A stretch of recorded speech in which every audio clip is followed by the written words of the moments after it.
Terima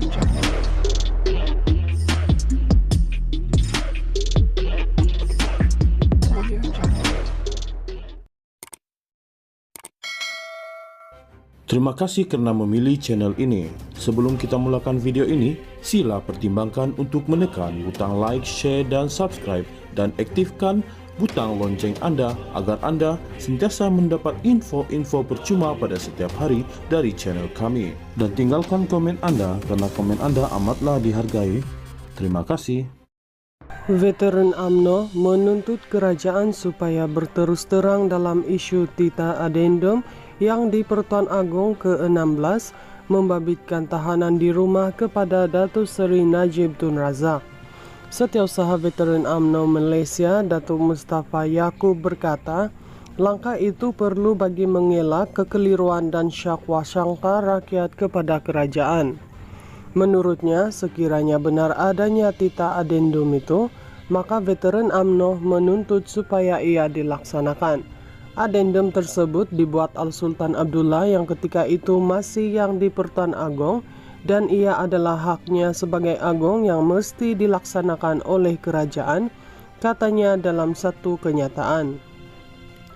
Tambah Mustafa, kesanggupan Timbalan Perdana Menteri Datuk Seri Dr. Ahmad Zahid Hamidi menandatangani afidavit yang beliau pernah melihat Tita itu bersama Tengku Datuk Seri Zafrul Tengku Abdul Aziz, lebih menguatkan lagi wujudnya adendum tersebut. Ia diperkuatkan lagi apabila Datuk Seri Wan Rosdi Wan Ismail juga pernah dan ada melihatnya.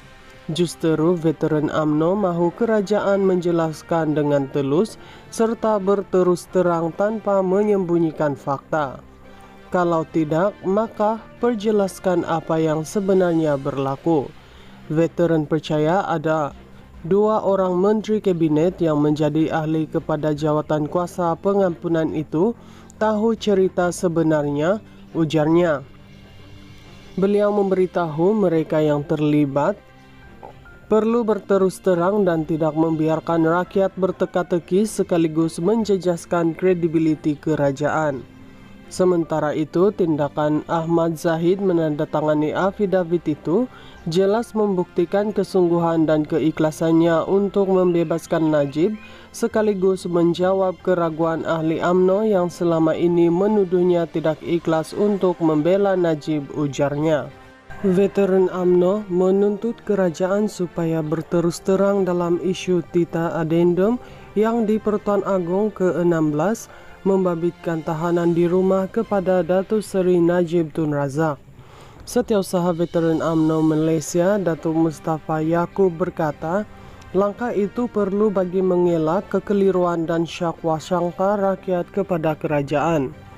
Menurutnya, sekiranya benar adanya Tita Adendum itu, maka Veteran UMNO menuntut supaya ia dilaksanakan.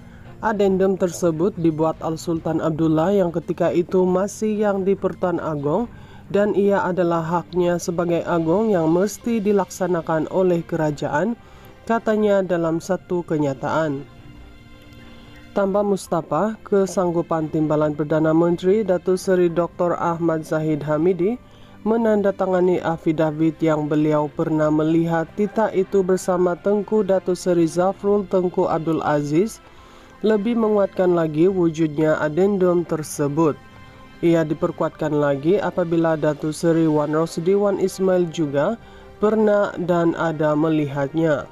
Justeru Veteran UMNO mahu kerajaan menjelaskan dengan telus serta berterus terang tanpa menyembunyikan fakta.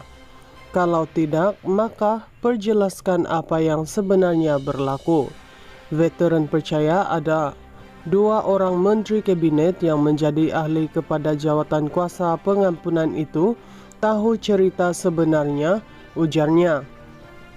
Beliau memberitahu mereka yang terlibat perlu berterus terang dan tidak membiarkan rakyat berteka-teki sekaligus menjejaskan kredibiliti kerajaan.